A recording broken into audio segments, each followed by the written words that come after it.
کہ آپ نے اپنے زمانے کے بعد 2 زمانوں کا ذکر کیا یا 3؟ ان کو تھوڑا بھول ہو گیا کہ آپ نے 2 دور کو کہا یا 3 کہا.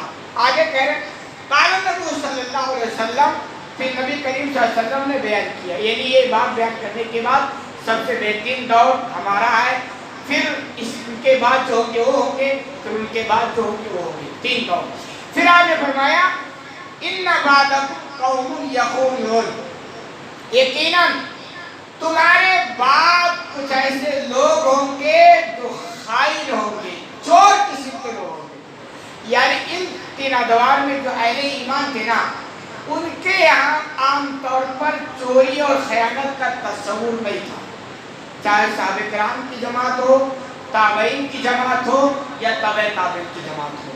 آگے ہم نے فرمایا اس کے بعد جو دور شروع ہوگا، اور وہ دور بھی شروع ہے، تو ایسے لوگ پیدا ہوں گے جو چور قسم کے لوگ ہوں گے.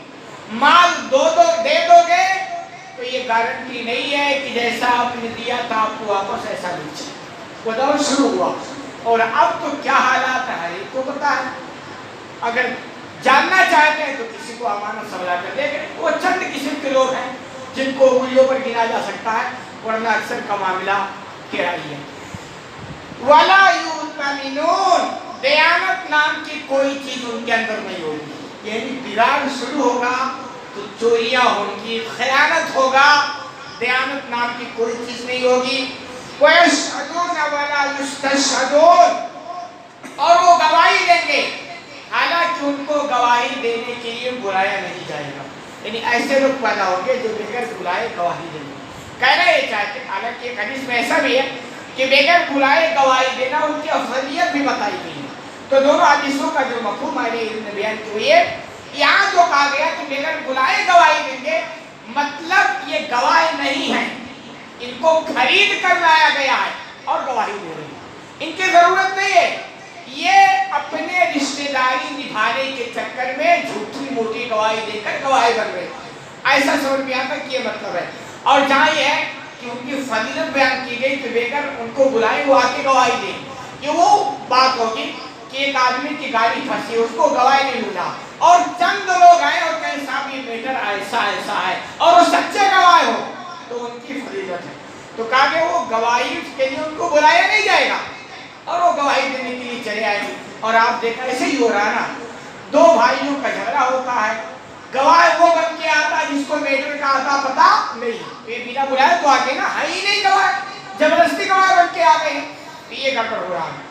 آگے آپ نے کہا وَيَنْذِرُونَ وَلَا يَفُونَ، ایسے لوگ پیدا ہوں گے جو نظر مانیں گے لیکن اس کو پورا نہیں کریں گے.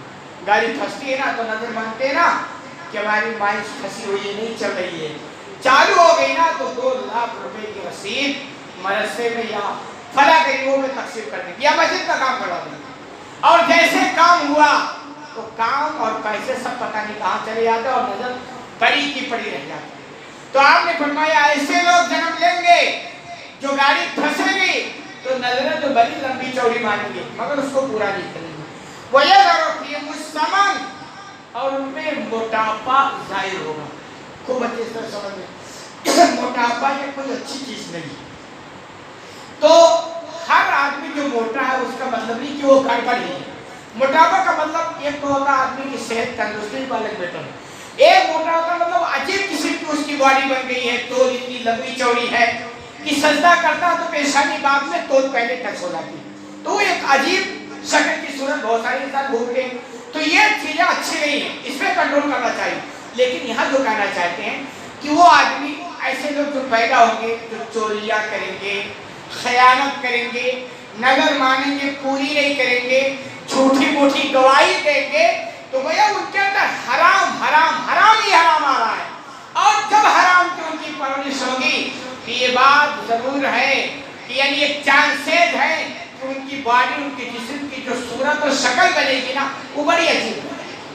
تو وہ اشارہ ہے کہ موٹاپا یعنی جو ایسی کمیاں جن کے اندر ہوں گی ان کی بیماری لگی کہ ان کے اندر موٹاپا ظاہر ہو جائے گا. اللہ رب العالمین سے دعا ہے کہ العالمین کو کہنے سنے زیادہ عمل کرنے کی توفیق عطا فرما.